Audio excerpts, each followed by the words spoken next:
I never thought a simple night out could change everything. My boyfriend, he's sweet, thoughtful, the kind of guy who remembers every little detail, called me up one Friday evening with that excited tone in his voice. "Hey. I got us tickets to a wine tasting tomorrow," he said. "It's at this boutique vineyard, everyone says it's amazing. Thought it'd be fun for us." Fun. That word echoed in my head as I agreed. I love him, I really do. Or at least, I thought I did. But something in me had been restless lately, a subtle, almost invisible whisper that maybe my heart wasn't entirely his. The next day, we arrived at the vineyard, a sprawling estate with golden lights reflecting on the rolling hills. The air smelled of oak, earth, and the faint sweetness of grapes. Couples laughed, clinked glasses, and swirled ruby and amber liquids in elegant flutes. My boyfriend grabbed my hand, his eyes sparkling with excitement, and for a moment, I let myself sink into the comfort of familiarity. Then I saw her. She was behind the tasting counter, arranging bottles with a precision and grace that made the world around her blur. Her hair was chestnut, tumbling loosely around her shoulders, and her eyes were like two liquid amber pools, watching the room with quiet intensity. She smiled at a couple ordering a Chardonnay, and something inside me shifted, a strange, sudden warmth that I couldn't name. My boyfriend started talking about the first wine, describing the notes of blackberry and vanilla, but my attention kept slipping back to her. The sommelier, because that's what she was, moved with such elegance, explaining every nuance of the wine, her voice low and melodic. Every word felt like it was meant for me alone, though I knew it wasn't. I tried to focus, to smile at my boyfriend, to laugh at his jokes, but a pull I didn't understand kept tugging at me. And deep down, I realized this night was no longer about wine. It was about her. The tasting began in earnest. My boyfriend enthusiastically held my glass, swirling the deep red liquid, describing every note as though he were some kind of wine connoisseur. I nodded, smiled, tried to match his enthusiasm, but my mind kept drifting back to her. She moved closer to me at one point, offering a glass of Pinot Noir. "Here, try this one," she said, her voice low, almost conspiratorial. Our fingers brushed lightly as she handed me the glass. I felt an electric jolt. Brief, sharp, impossible to ignore. I looked up, and she met my gaze, just for a moment, and smiled. Not a friendly smile, something softer, more intimate. My boyfriend leaned over to whisper a fact about the vineyard, and I caught myself answering absent-mindedly, my thoughts still tangled in her presence. It wasn't just her beauty, it was her energy. The way she moved, the calm confidence in her posture, the subtle way she laughed at her own jokes. It drew me in, pulled me closer without even trying. Later, she asked me to come behind the counter for a moment to help open a particularly tricky bottle. My heart pounded as I stepped around, leaving my boyfriend standing there, unsuspecting. "Hold it like this," she murmured, guiding my hands. Our fingers intertwined, and the heat of her touch made my chest tighten. I could hear my own breathing, loud and chaotic in the quiet space behind the tasting table. She leaned a little closer, just enough that I could feel the faint scent of her perfume, something warm, earthy, intoxicating. For a moment, the world shrank to just the two of us, the clinking of bottles fading into nothing. She smiled again, that slow, knowing smile, and I realized I had stopped thinking about anything else. And in that moment, I understood the truth I had been avoiding, my heart was not entirely mine anymore. Something inside me had shifted, and I didn't know if I could, or wanted to, go back to the way things were. The wine tasting continued, but nothing tasted the same. I was no longer just with my boyfriend. I was already somewhere else, somewhere dangerously thrilling. As the evening went on, my boyfriend laughed, told stories, and clinked glasses with friends, but I was barely listening. Every movement she made behind the counter felt magnified, every word she spoke echoing inside me. It was like watching sunlight catch on water, impossible to look away. Then she approached our table with a bottle of sparkling wine. "Would you like to try something special?" she asked, tilting her head slightly. Her eyes held mine longer than necessary, and my pulse raced. My boyfriend smiled, oblivious to the storm brewing in my chest.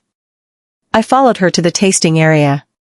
She opened the bottle with ease, the cork popping softly, sending a shiver down my spine. "Here, taste," she said, offering me a glass. Our fingers brushed again, this time, deliberately. My breath caught. She didn't look away.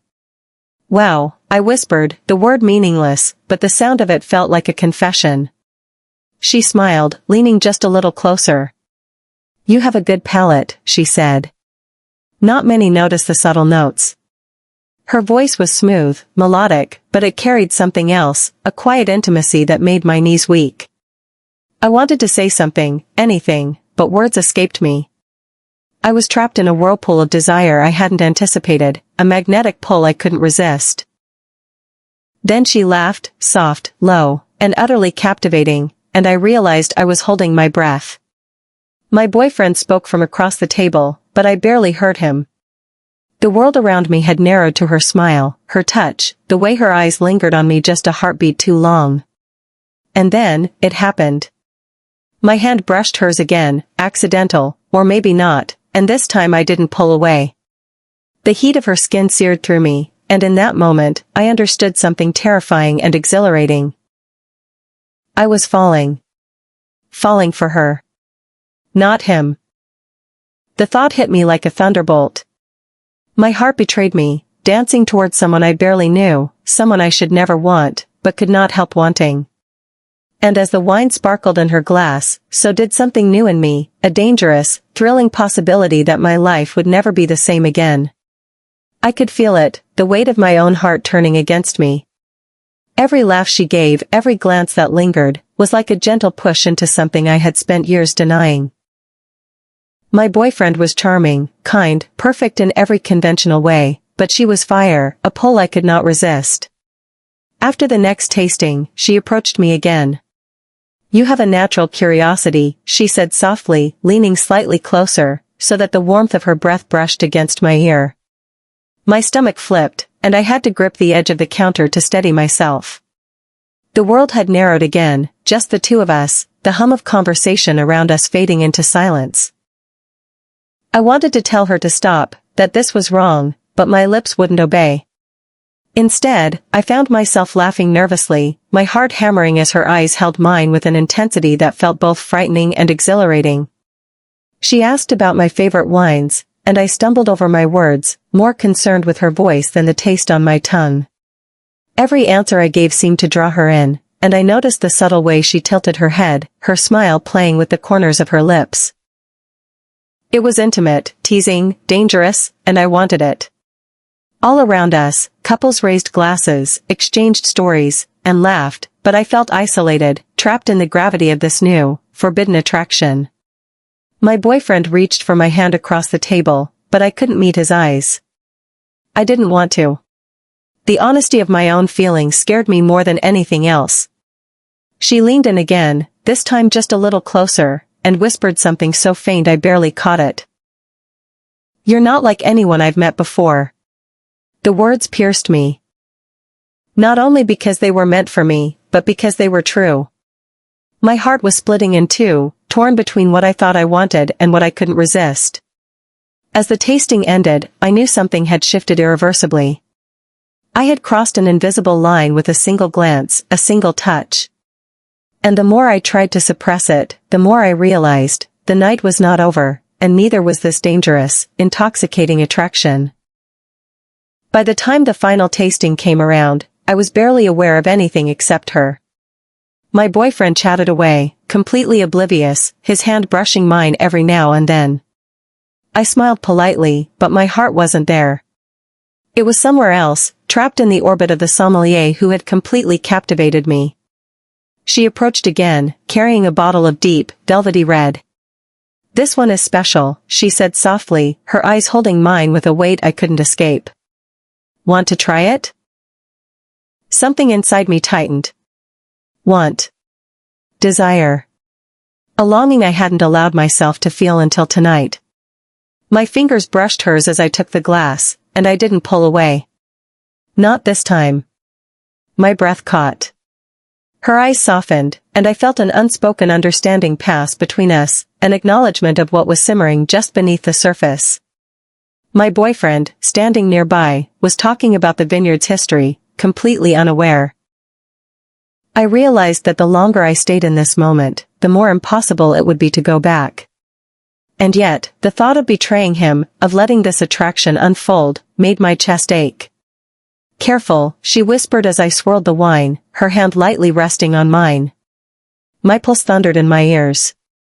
I looked into her eyes and saw something I had never seen before, a mirror of my own desire, reflecting back at me. The world around us faded. For a heartbeat, it was just the two of us. The soft warmth of her hand, the intoxicating scent of her perfume, the unspoken pull that drew me closer. And then she smiled, that slow, knowing smile, and I knew I was lost. I wanted to step back, to remind myself of loyalty, of what I should feel. But the gravity of her presence was irresistible. I realized, with a mix of fear and exhilaration, that I didn't want to step back at all. Not from her. In that instant, I made a silent choice. The night had changed me. My heart had found a new rhythm, and it wasn't his anymore, it was hers. After the tasting ended, we stepped outside into the cool night air. The vineyard glowed softly under lanterns, the scent of crushed grapes mingling with the crisp evening breeze. My boyfriend laughed at something I barely heard, and I forced a smile, but inside, chaos raged. I couldn't stop thinking about her, the way her hand lingered on mine, the way her eyes held mine like they were the only two people in the world. Every moment replayed in my mind like a movie I couldn't turn off. My heart was no longer mine to command, it had already made its choice. We walked to the car, my boyfriend chatting eagerly about his favorite wines. I nodded, my mind elsewhere. I kept seeing her smile, hearing her whisper. The warmth of her touch haunted me like a flame I couldn't put out.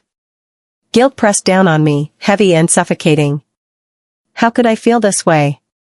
How could I want someone else when I was with him? But desire, raw and undeniable, clung to me like a shadow.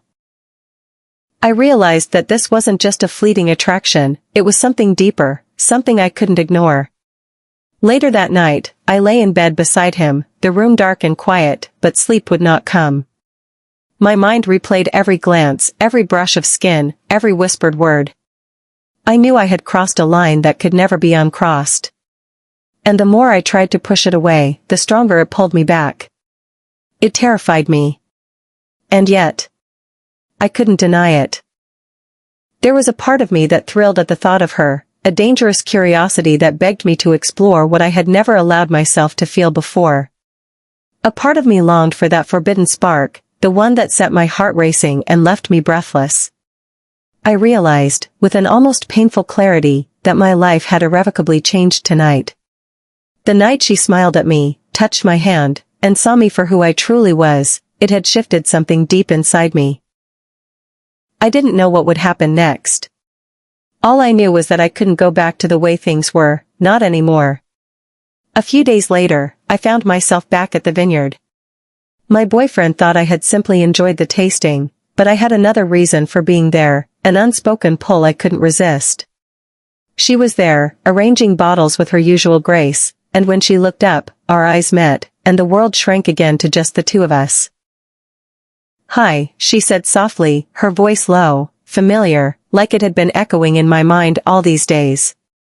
I swallowed hard. "Hi," I managed, my heart hammering in my chest. We walked together through the rows of barrels, away from the crowd, the air thick with anticipation. My hand shook slightly, and she reached out, brushing my fingers with hers. That single touch sent a shiver down my spine. "I can't stop thinking about you," I admitted, my voice barely a whisper. I don't know what to do."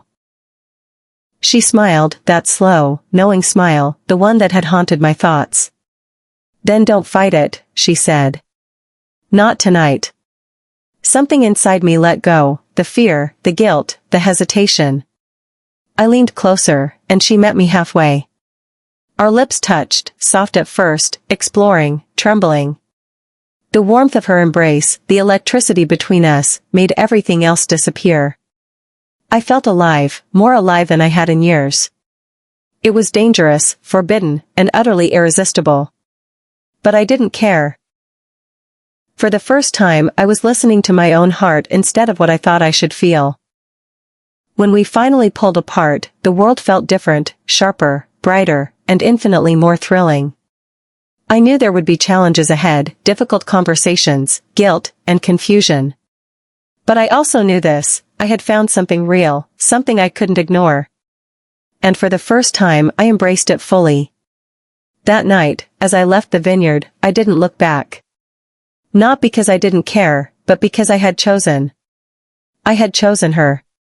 And for the first time in my life, my heart felt free.